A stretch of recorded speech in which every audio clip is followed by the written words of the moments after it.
lupa like, subscribe, lalu tekan tombol lonceng notifikasinya. Terima kasih.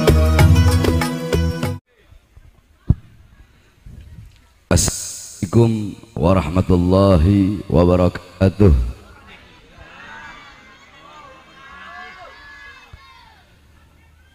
Alhamdulillahil ahad, wassalatu wassalam ala man fis sama ismuhu Ahmad wa fil ardi ismuhu Muhammad wa ala alihi wa sahbihi wa ba'd. Yang saya cintai, yang saya muliakan, para alim ulama, para habaib, para kiai, para asatid, para tokoh masyarakat, para aparat pemerintah, wabil khusus sahibul hajat, sahibul bait, keluarga besar daripada sahibul haul almarhum Habib Abdurrahman Syekh Al-Attas. Yang saya cintai, yang saya muliakan, Al-Habib Sayyid Anwar Al-Attas beserta para habaib-habaib, para penceramah, beserta seluruh hadirin hadirat, bapak-bapak, ibu-ibu, khususnya para pemuda-pemudi umat baginda Nabi besar Muhammad yang selalu dimuliakan oleh Allah Subhanahu wa taala. Saudara-saudara sekalian yang dimuliakan oleh Allah,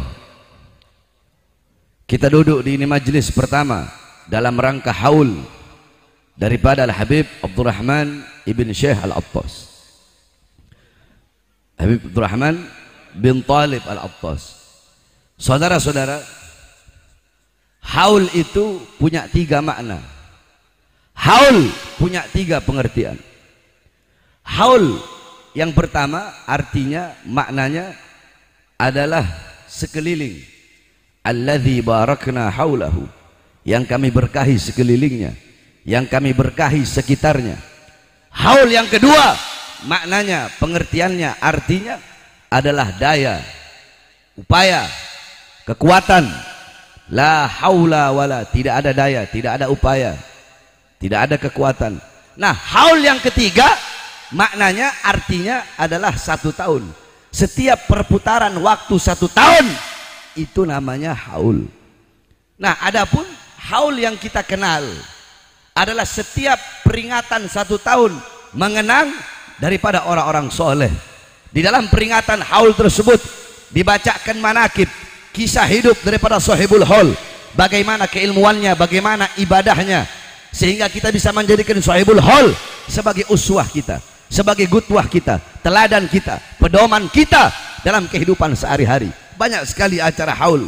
Ada haul Habib Hussein bin Abu Bakar Idrus luar Batang, ada haul Al-Habib Hasan bin Muhammad Al-Haddad, ada haul Al-Habib Ahmad Al-Haddad Habib Kuncung, ada haul Habib Ali bin Abdurrahman Al-Habsi Kuitang, ada haul Habib Salim bin Ahmad bin Jindan, ada haul Habib Abdullah bin Muhsin Al-Attas, ada haul Al-Habib Saleh bin Muhsin Al-Hamid Tanggul, ada haul Habib Abdullah bin Ali Al-Haddad Bangil, ada haul Habib Abu Bakar Muhammad As-Segaf Gresik, ada haul Habib Hadi bin Abdullah Haddar Banyuwangi, dan masih banyak lagi haul-haul para habaib dan haul-haul para kiai, para masyayikh, orang-orang soleh. Saudara-saudara sekalian yang dimuliakan oleh Allah Subhanahu wa taala, duduknya kita di ini majelis dalam rangka haul ini membuktikan bahwasanya anak-anak yang ditinggalkan oleh almarhum Al-Habib Abdurrahman adalah anak-anak yang soleh dan soleha.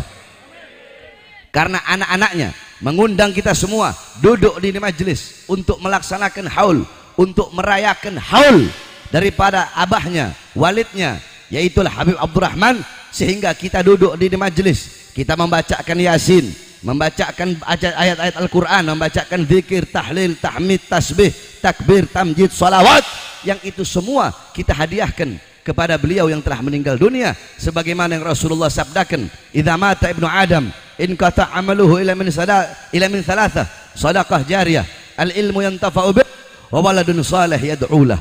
Apabila manusia wafat, apabila manusia meninggal dunia, maka terputus seluruh amalnya. Kita masih hidup, salat dalam kubur tidak bisa salat, masih hidup puasa dalam kubur tidak bisa puasa.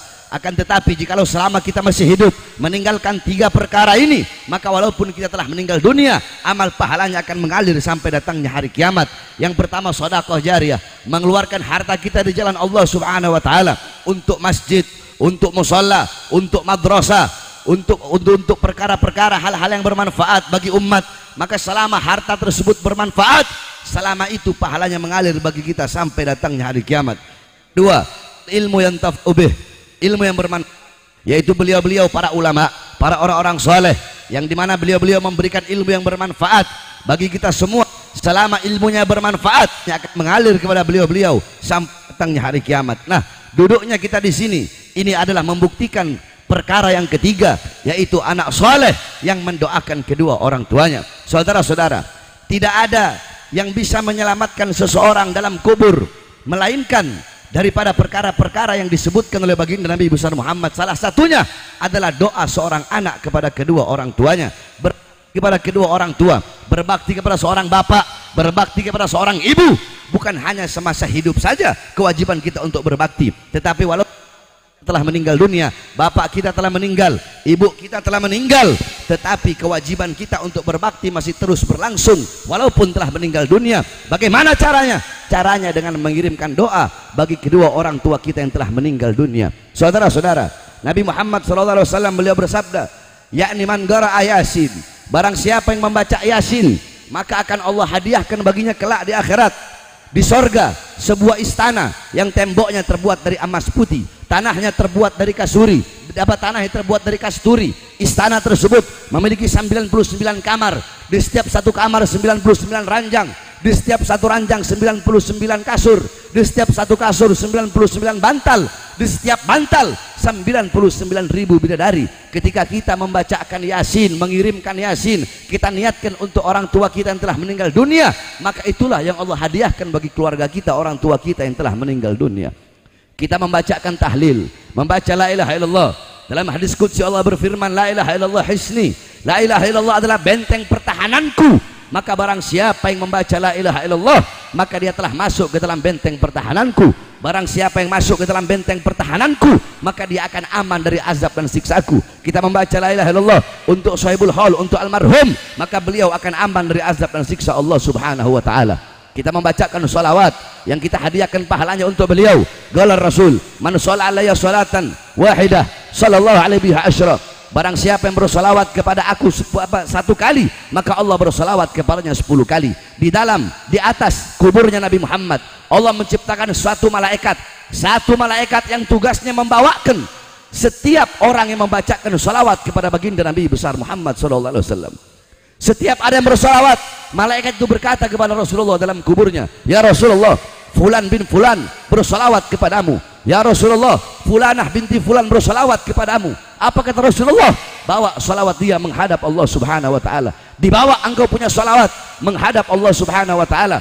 Malaikat berkata, ya Allah, fulan bin fulan, fulanah binti fulan, habib fulan, ustadz fulan, kiai fulan, mereka duduk di satu majelis hall, mereka membacakan solawat untuk kekasihmu Muhammad, mereka hadiahkan pahalanya untuk almarhum Al-Habib Abdurrahman Al-Attas. Apa kata Allah subhanahu wa ta'ala? Akan aku ciptakan, akan aku jadikan dari setiap satu huruf dari seluruh solawat yang mereka baca.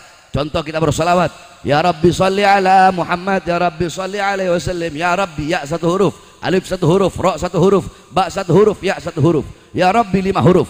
Kata Allah, dari setiap satu huruf aku ciptakan 360 malaikat yang memiliki 360 wajah, yang memiliki 360 kepala. Setiap kepala punya 360 wajah, setiap wajah punya 360 mulut, setiap mulut punya 360 lidah, setiap lidah akan memohon ampun atas dosa-dosa orang yang bersolawat atau orang-orang yang dihadiahkan solawat tersebut.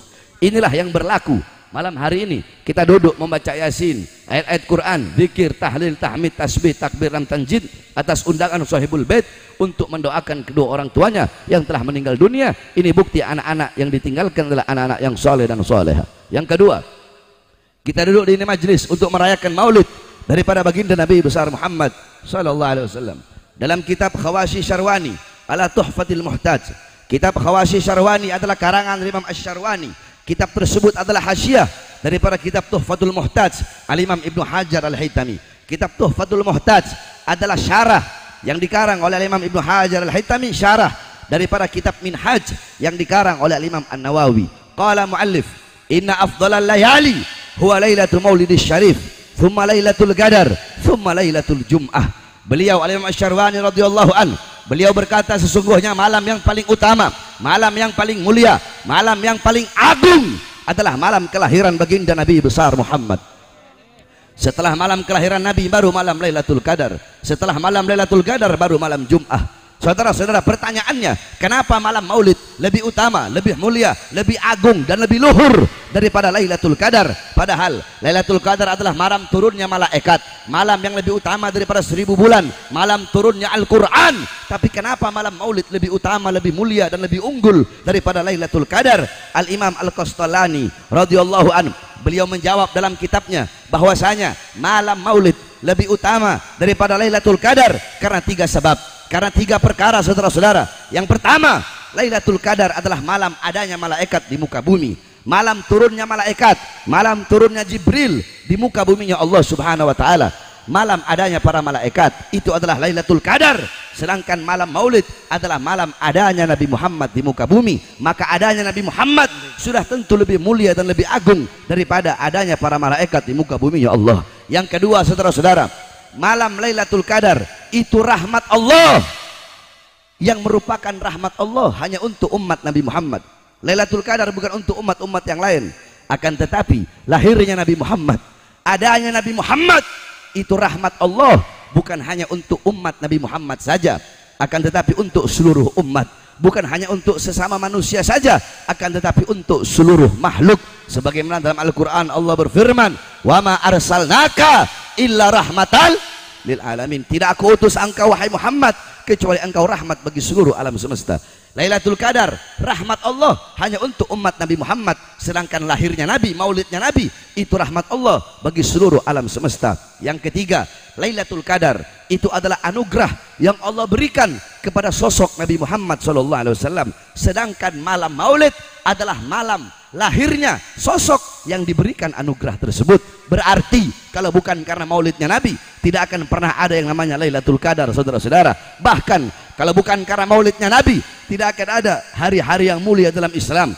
Tidak akan ada Lailatul Qadar, tidak akan ada kemenangan perang Badar, tidak akan ada Idul Adha, Fathul Makkah, tidak akan ada Idul Fitri, tidak akan ada Nuzulul Quran, tidak akan ada Ramadan, tidak akan ada Islam, tidak akan ada iman, ilmu, amal, wara, khauf, salat, ikhlas, sabar, takwa, zuhud, ibadah, qanaah, khauf, khasyah.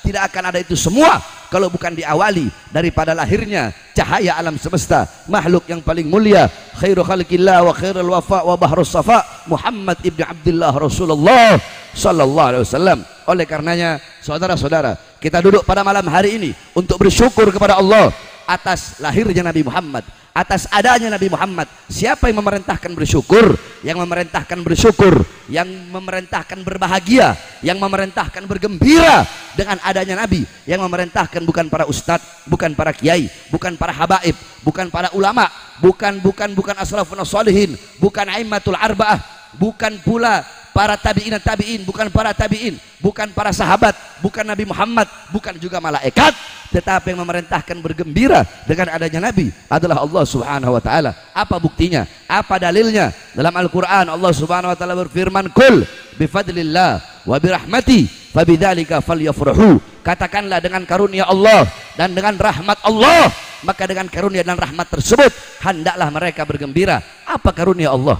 Apa rahmat Allah? Dalam kitab tafsir Jami'ul Bayan karangan dari Imam Ibnu Jarir At-Tabari, dalam kitab tafsir Ma'alimut Tanzil karangan dari Imam Baghawi, dalam kitab tafsir Al-Kabir Al-Imam Fakhruddin Ar-Razi, tafsir Madarikut Tanzil karangan Al-Imam An-Nasafi, tafsir Anwarut Tanzil karangan Imam Al-Baydawi, tafsir Ad-Durrul Manthur, tafsir bil Ma'thur Al-Imam As-Suyuti, tafsir Imam Qurtubi, tafsir Ibnu Katsir, tafsir Jalalain Al-Imam Jalaluddin Al-Mahalli, yang dilanjutkan oleh Imam Jalaluddin As-Suyuti, dijelaskan bahwasanya karunia Allah.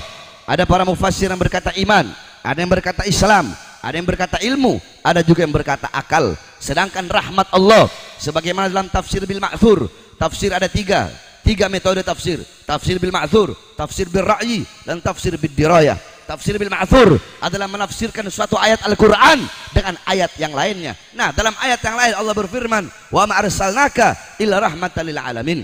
Tidak aku utus engkau wahai Muhammad kecuali engkau rahmat bagi seluruh alam semesta. Maka dengan adanya ilmu, dengan adanya Islam, iman dan akal sebagai karunia Allah, dan dengan adanya Nabi Muhammad sebagai rahmat Allah yang paling besar, rahmat Allah yang paling agung, nikmat Allah yang paling besar, dan nikmat Allah yang paling agung. Saudara-saudara, kalau kalian bertanya kepada para ustadz, para kiai, para habaib, pada umumnya, pada kebanyakan para penceramah-penceramah, coba kalian lihat, penceramah sering berbicara, sering berkata, kita bersyukur kepada Allah atas nikmat yang paling besar, yaitu nikmat iman dan nikmat Islam.